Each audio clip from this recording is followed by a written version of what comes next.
지난 수요일 날 우리 사랑부 정보선 목사님이 아주 좋은 인사를 가르쳐 주셨어요. 그래서 복습 한번 해봅니다. 여러분들은 처음이죠. 예, 수요일 날 나오면 큰 은혜가 있습니다. 수화인데요. 수화. 이것이 만나서 이렇게 만나서 그다음에 교차해서 반갑습니다. 이거 아니에요. 그런데 다시 만나서가 뭐냐고 제가 예배 후에 물어보니까 손가락을 탁 튀기는 거래요. 이렇게. 쉽죠? 자, 다시 만나서 반갑습니다를 부분 동작으로 먼저 한번 해봅시다. 다시 만나서 반갑습니다. 자, 연속 동작으로 시작. 다시 만나서 반갑습니다. 자, 이제 연습 좌우로 옆에 사람 보면서 수화로 인사하시는 거예요. 수화로 시작.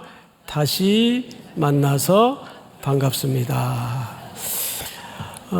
주변에 보면 의외로 이 소통의 어려움을 갖고 있는 분들이 굉장히 많죠. 그들의 언어를 우리가 몇 마디쯤은 알고 있어도 그런 또 대상자를 만났을 때 매우 친절한 성도들이 될 겁니다. 어디를 가든지 이거 한번 사용해 보면 좋겠습니다. 자, 오늘 역시 삼손의 이야기를 좀 할 텐데, 지난주는 삼손 자체보다는 삼손이 출생하게 된 서사, 불임의 한 가정에 하나님의 영이 임해서 구함도 없고 절실함도 없던 마누아의 가정에 한 아기가 태어날 것을 예고하십니다. 그런데 문제는 그 아기가 태어나는데 뭘로 태어난다고 규정하셨죠? 나실인. 오늘 바로 그 나실인에 관한 이야기를 할 거예요. 그래서 오늘은 설교의 초점이 이 삼손이 나실인으로 태어나는 이 나실인이 과연 성경에서 어떤 렌즈를 갖고 있는가? 그 렌즈를 통해서 성경을 볼 때 성경 전체가 어떻게 재해석되는가? 굉장히 중요한 렌즈 하나를 우리가 집중하게 될 겁니다. 우선 사사기에 보면 이 삼손의 이야기가 어마어마하게 길어요. 13장, 14장, 15장, 16장 넉 장에 걸쳐 집중해서 삼손의 이야기가 소개됩니다. 긴 그의 서사만큼 중요하기 때문이죠. 자, 그런데 삼손은 출생서부터 대단한 강력한 아름다움과 웅장한 모습으로 위용스럽게 출생을 해요. 근데 문제는 그 출생만큼 그 갖고 있는 하나님의 이야기만큼 그의 말로는 별로 신통치 못했다는데 어려움을 갖고 있습니다. 그는 폭력적이었고 충동적이었고 무절제했습니다. 그런데 히브리서 기자는 삼손을 또 어떻게 평가했는가 한번 볼까요? 히브리서 11장 32절을 띄워주세요. 내가 무슨 말을 더하리요? 기드온, 바락, 누가 있습니까? 이 11장은 아시는 것처럼 믿음의 전당이에요. 선지자들의 일을 말하려면 내게 시간이 부족하리로다. 33절 여러분 한번 같이 읽을까요? 시작. 그들은 믿음으로 나라들을 이기기도 하며 의를 행하기도 하며 약속들을 받기도 하며 사자들의 입을 막기도 하며. 자, 신약에서는 삼손이 믿음의 반열에, 그것도 대단한 구약의 믿음의 사람들만이 기록되는 명예의 전당격인 믿음장에 턱하니 삼손의 이름이 얹어져 있어요. 그런데 삼손은 나실인으로서 나실인의 규례를 전부 깨트린 인물입니다. 그리고 방금 말씀드린 것처럼 폭력적이고 충동적이고 무절제한 삶을 통해서 그것을 다 무너뜨려요. 우리는 이 성경의 이 간극을 어떻게 이해해야 될 것인가에 대해서 나실인을 좀 집중적으로 보도록 하겠습니다. 우선 나실인의 규례가 담아진 구약의 원본을 한번 봅니다. 민수기서 6장을 보십시다. 오늘 참고 구절이 좀 꽤 돼요. 이스라엘 자손에게 전하여 그들에게 이르라. 남자나 여자가, 그러니까 나실인은 놀랍게도 남자만 명하는 것이 아닙니다. 여자도 나실인으로서 서원이 가능하도록 돼 있어요. 맞죠? 남자나 여자가 특별한 서원, 곧 나실인의 서원을 하고 자기 몸을 구별하여 여호와께 드리려고 하면, 그러니까 이것은 강제 규정이 아니라 놀랍게도 뭡니까? 이건 자기가 자발적으로 내가 좀 특별한 서원이 있거나 어떤 간절한 삶의 의미를 갖게 되면 서원을 할 수가 있는데, 기간을 정해서 그 기간 동안 나실인으로서 지켜야 될 규례를 지금부터 설명합니다. 3절. 첫째, 포도주나 독주를 멀리하며 포도주로 된 초나 독주로 된 초를 마시지 말며 포도즙도 마시지 말며 생포도나 검포도도 먹지 말지니. 4절 시작. 자기 몸을 구별하는 모든 날 동안에는 포도나무 솟아는 씨나 껍질이라도 먹지 말지며. 껍질까지도 먹지 못하도록 돼 있어요. 그리고 세 번째 그 서원을 하고 구별하는 모든 날 동안은 삭도를 절대로 그의 머리에 대지 말 것이라. 자기 몸을 구별하여 여호와께 드리는 날이 차기까지 그는 거룩한즉 그의 머리털을 길게 자라게 할 것이며. 6절 시작. 자기의 몸을 구별하여 여호와께 드리는 모든 날 동안은 시체를 가까이 하지 말 것이요. 자, 7절 우리 김효선 전도사님 시작. 그의 부모 형제 자매가 죽은 때라도 그로 말미암아 몸을 더럽히지 말 것이니 이는 자기의 몸을 구별하여 하나님께 드리는 표가 그의 머리에 있음이라. 세 가지예요. 포도주나 독주, 껍질까지도 먹지 못하도록 엄격하게 규정을 했어요. 그리고 두 번째는 뭐죠? 머리에 삭도를 대지 말 것은 그냥 자연스럽게 자라도록 내버려 두라 그 말이에요. 칼을 대지 말고. 자, 그러면 머리에 삭도를 대지 말라는 말은 외형적으로 가장 두드러진 규정이에요. 왜냐하면 머리를 계속 자라도록 기르면 저 사람 나실인으로 지금 서원 기간이구나. 대부분 표가 납니까 안 납니까? 그렇습니다. 여기서 표가 나게 한다는데 초점이 있어요. 표가 나요. 그리고 이제 그 기간이 끝나면 제사를 드리고 나서 그 제단 위에다가 머리를 잘라서 나실인의 기간을 해제하는, 그래서 일상으로 돌아가는 식을 갖게 됩니다. 그리고 마지막에 시체, 죽은 사체에 일절 손을 대지 않도록 되어 있는데, 놀랍게도 어느 정도 엄격하냐 하면 부모, 형제가 죽었어도 이 규례는 지켜야 돼요. 그러니까 엄격하죠? 자, 이것이 민수기 6장에 나타난 나실인에 대한 규정의 원본이에요.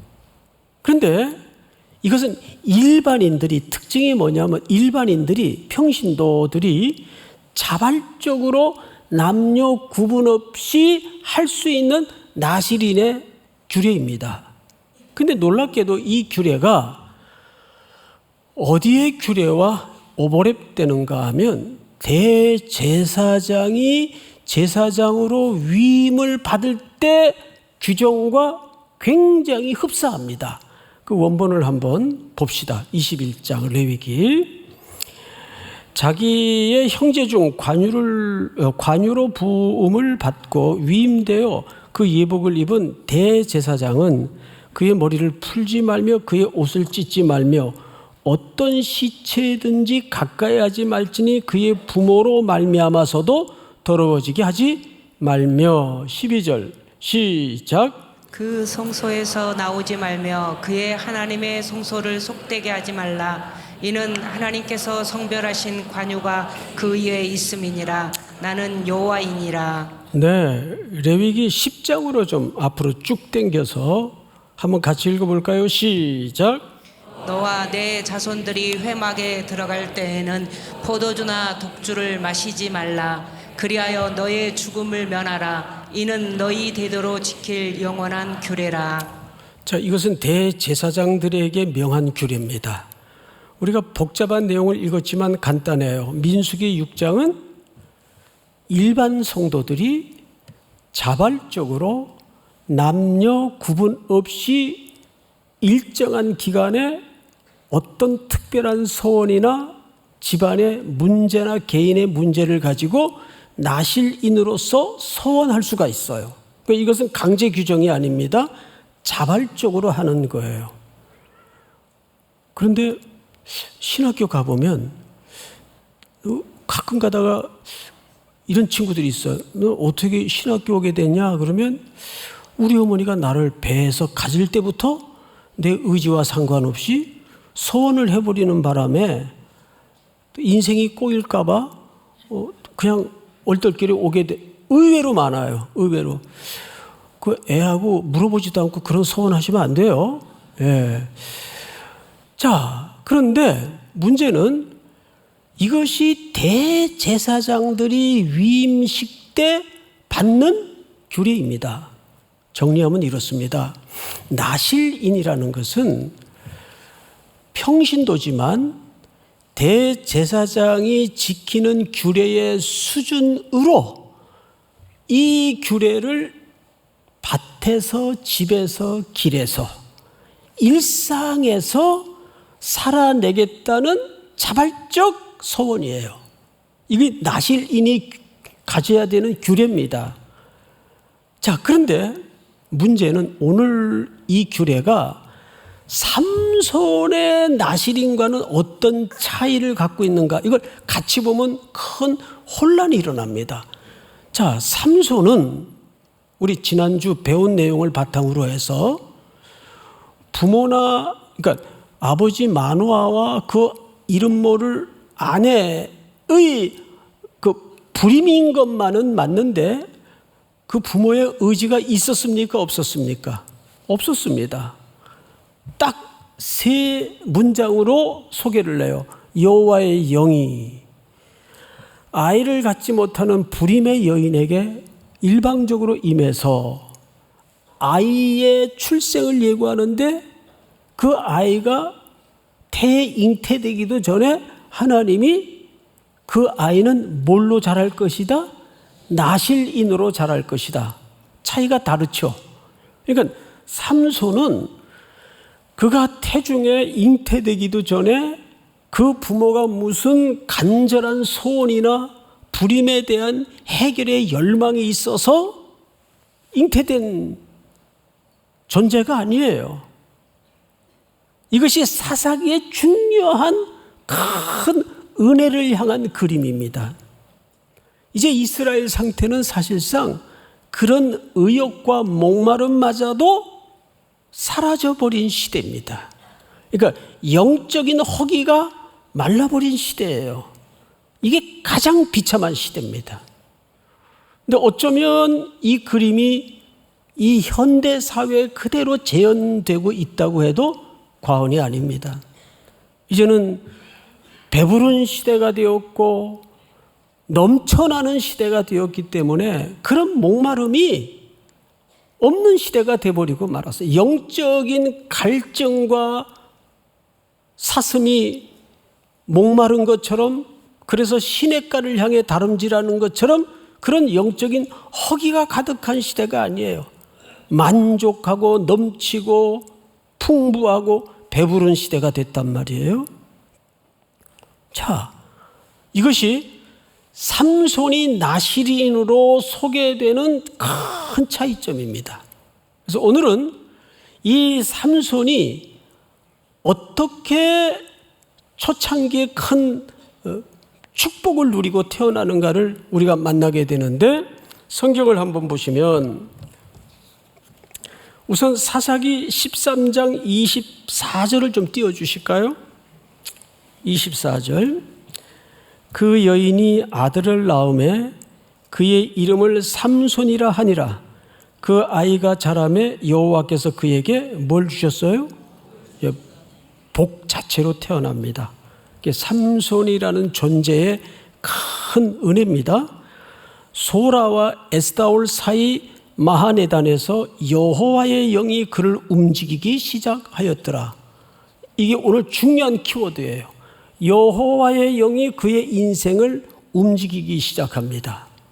자, 어디를 보냐 하면 자막을 좀 띄워주세요. 사사기 14장 6절을 한번 띄워주세요.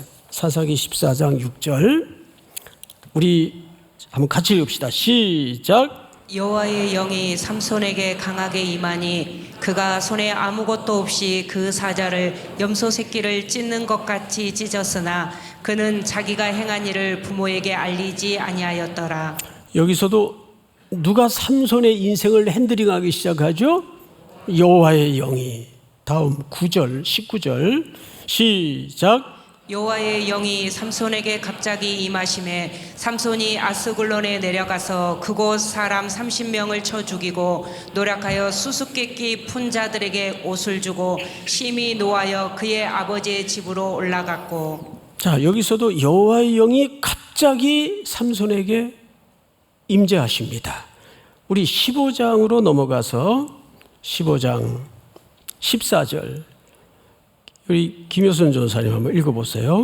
삼손이 레이의 이름에 블레셋 사람들이 그에게로 마주 나가며 소리 지를 때 여호와의 영이 삼손에게 갑자기 여기까지 임하시네. 여호와의 영이 또 누구에게 임하죠? 삼손에게 임합니다. 자, 그런데 우리가 한 군데 더 볼 필요가 있는데 사사기 14장 3절에서 4절까지 한번 읽어보겠습니다. 그때에 블레셋 사람들이 이스라엘을 다스린 까닭에, 이스라엘을 몇 년 다스리죠? 40년을 긴 통치를 하고 있습니다. 그때에 블레셋 사람이 이스라엘을 다스린 까닭에 누가 틈을 타서, 삼손이 틈을 타서 블레셋 사람을 치려함이었으나 그의 부모는 이 일이 여호와께로부터 나온 것인 줄은 알지 못하였더라. 우리말은 이렇게 번역이 돼 있어요. 자, 그런데 이거 원문을 읽어보면, 또 영어 성경도 몇 군데를 대조해 보면 관계대명사를 통해서 여기는 삼손이 틈을 타서로 번역해서는 안 됩니다. 그래서 바른 성경이라는 버전을 한번 띄워드릴 테니까 무슨 차이가 있는가를 여러분 눈으로 한번 확인해 볼까요? 바른 성경입니다. 그때는 블레셋 사람이 이스라엘을 다스리고 있었으므로 누구께서, 자, 주어가 누구로 바뀌어 있습니까? 여호와께서. 영어 성경도 관계대명사를 통해서 여호와께서입니다. 여호와께서 블레셋을 칠 기회를 찾고 계셨으므로, 자, 결국 블레셋을 물리치기 위한 주도권도 삼손이 한 겁니까? 물리적으로는 삼손이 했죠. 그런데 사실은 삼손 뒤에 누가 하시는 역사라고 성경은 밝힙니까? 여호와께서. 그래서 이 번역을, 여러 번역 성경을 비교를 해야 됩니다. 여러분, 이것은 우리에게 굉장히 중요한 점을 시사합니다.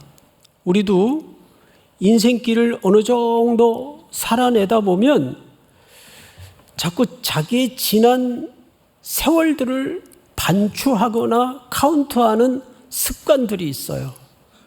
내가 여기 몇 년 섬겼고 그 회사를 얼마나 다녔고, 뭐 전들 안 그랬겠습니까?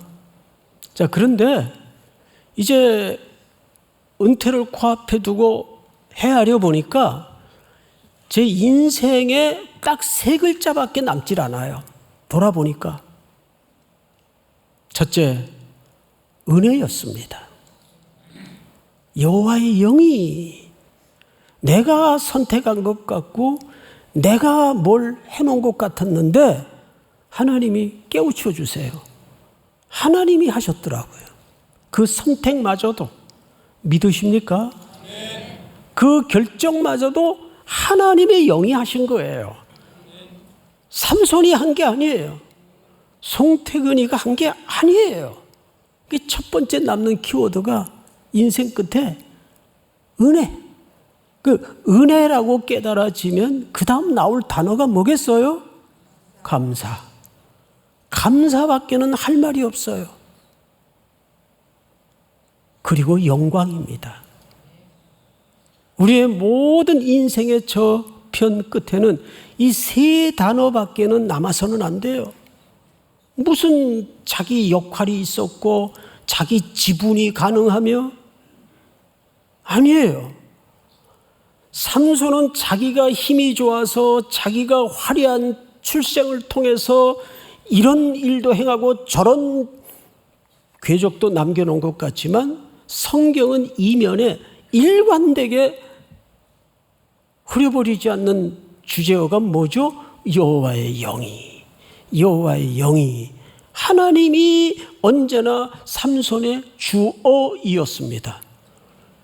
우리의 인생의 어느 지점에 있든 상관없이 우리도 한 걸음 한 발자국을 뗄 때마다 누가 우리 인생의 주어라는 생각을 지워버려서는 안 됩니다. 하나님이십니다. 하나님의 영이십니다. 믿습니까? 우리의 해놓은 일들이 귀하지만 그것이 내가 한 일이 아니었어요. 믿으십니까? 모두 은혜입니다. 그러니까 우리는 만입이 있어도 주님의 은혜를 감사할 고백 외에는 다른 언어가 있을 수 없어요. 그리고 모든 영광은 그분께. 이 영광이 가로채워지는 순간 그 인생은 그냥 자기 일을 한 거예요. 자기 걸음을 걸은 겁니다. 이것이 삼손의 길이었어요. 자, 그런데 이때가 여러분 블레셋의 지배 아래에 있었어요. 우리 지난주 15장 11절을 통해서 뭘 봤습니까? 이미 이스라엘 백성들이 블레셋의 경계를 무너뜨리고 편안해질 정도로 섞여 있더라고요.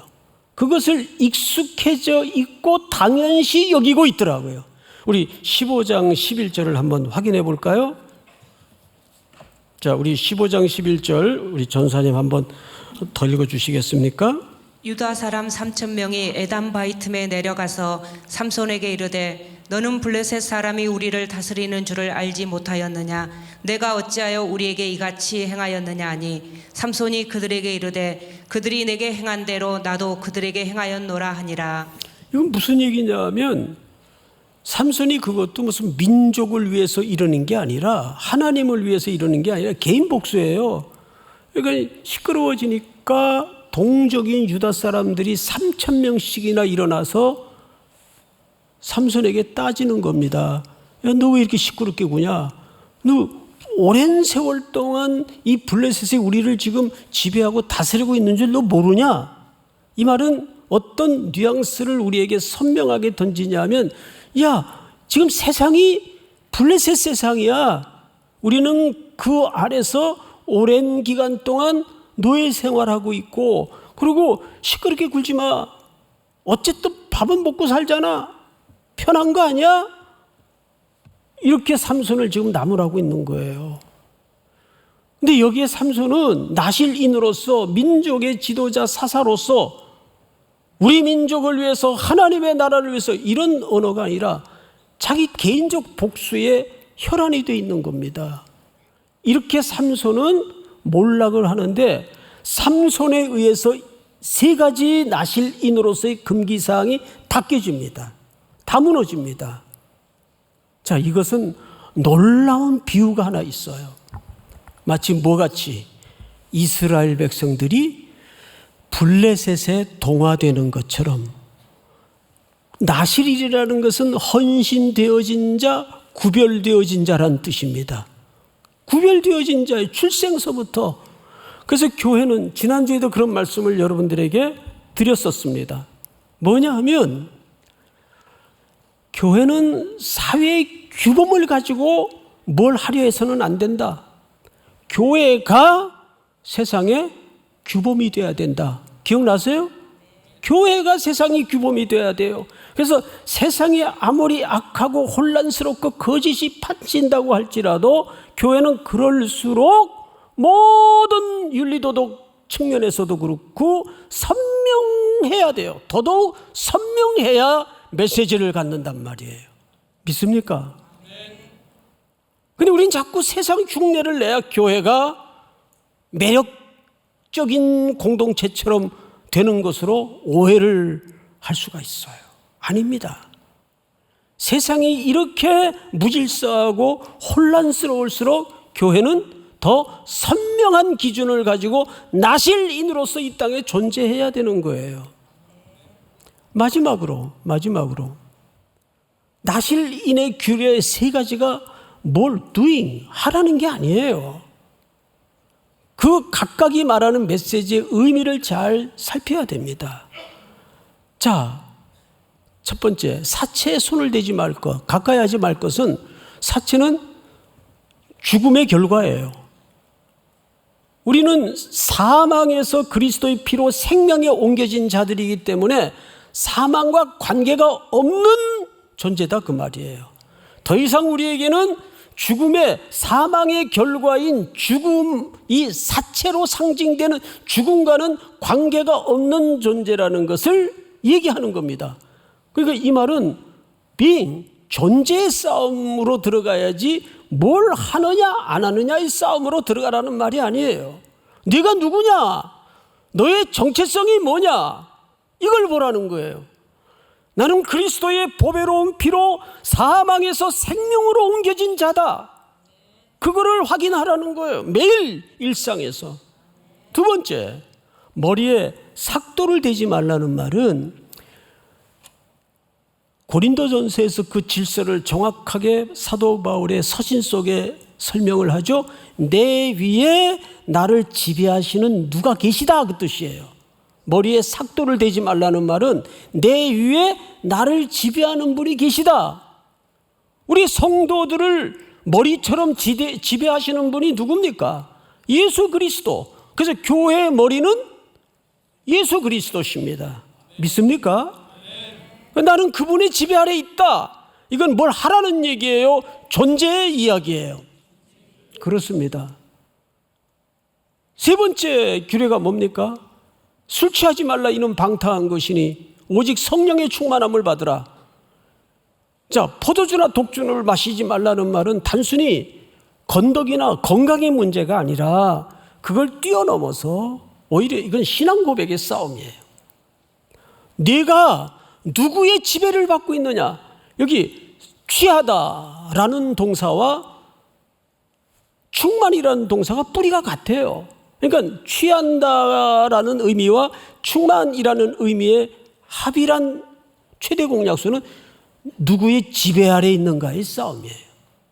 그러니까 우리의 전 존재가, 전 인생이, 일생이 누구의 지배 아래서 사는가? 이건 뭘 하라는 얘기입니까? 네가 누구냐의 정체성의 싸움입니까? 정체성의 싸움이란 말이에요. 그런데 이렇게 화려한 인생의 출발로 시작된 삼손의 인생은 이 모든 규범을 다 무너뜨리는 장본인으로 설명되고 있어요. 여기에 더 놀라운 이야기가 감춰져 있습니다. 여쭤볼게요. 하나님은 삼손으로 규정된 인간을, 약함을, 그도 역시 무너질 수밖에 없는 존재임을 알고 택했을까요? 모르고 택했을까요? 알고 택했죠. 당연히 알고 택했죠. 거기에 은혜가 있는 거예요. 그래서 우리는 눈을 들어 온전한 사사, 온전한 구원자 예수 그리스도를 눈을 들어 바라보게 하시는 것이 이 성경의 삼손을 어떻게 이해하느냐. 성경은 삼손을 위대한 영웅으로 소개한 적이 없어요. 누구래도 위대한 영웅으로 저 사람을 본받아야 된다라는 메시지로 인간을 설계하거나 소개한 적이 없어요. 다 무너지고 약함을 아시지만 더 위대한 역사의 대박은 그럼에도 불구하고 우리를 그리스도 안에서 택정하셔서 넘어질 걸 우리의 약함을 충분히 아심에도 불구하고 우리를 다시 일으켜서 부르셔서, 제가 그랬죠? 뭐가 자격이라고요? 부르심이 자격이에요. 자격이 있어서 자격이 아니고 하나님이 나를 하나님의 아들로 하나님의 일꾼으로 부르심이 자격이란 말입니다. 믿습니까? 이 은혜가 오늘 삼손의 이야기를 통해서 설명되고 있는 겁니다. 지금 블레셋이라는 막강한 철기 문명을 일찍 도입해서 강력한 무기와 잘 훈련된 병력 속에 이 이스라엘이 지금 40년 천천히 스며들고 블레셋화되고 나아가서는 가나안화 되어 가고 있어요. 끓는 주전자 속에 익어가는 개구리처럼.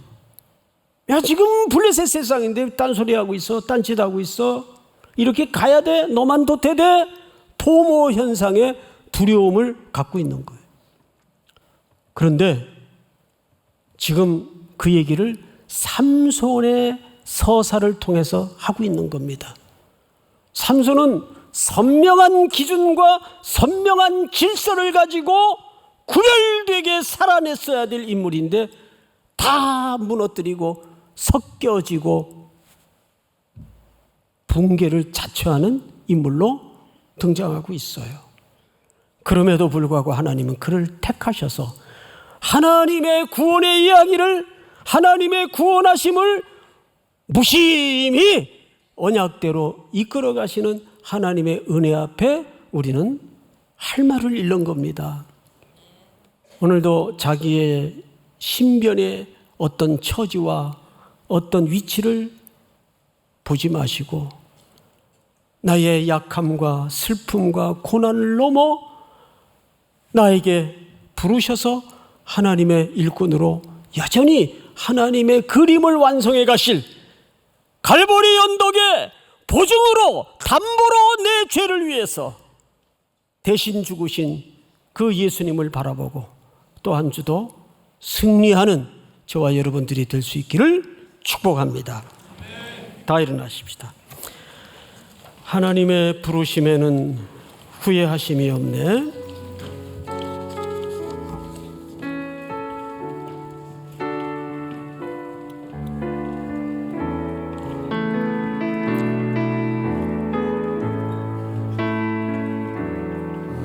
하나님의 부르심에는 후회하심이 없네.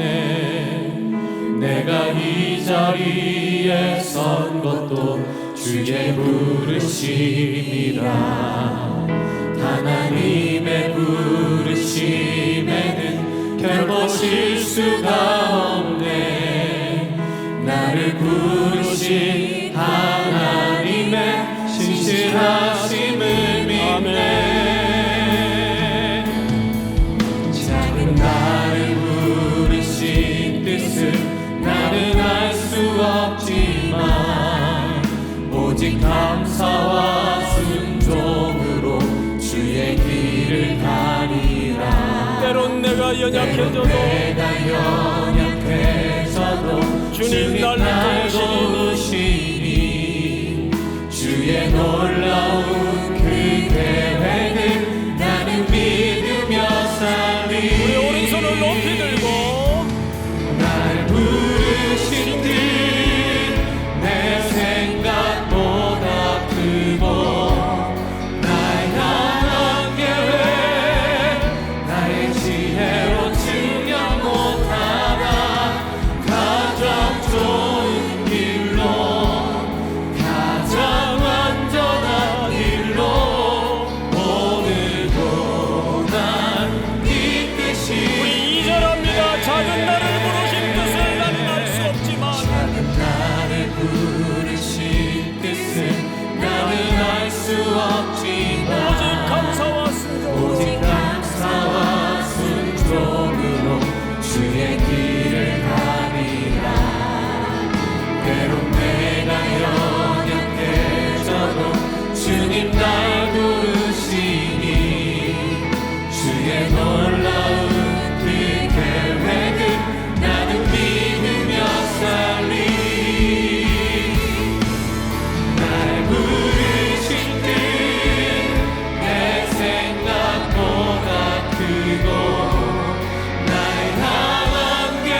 우리 구주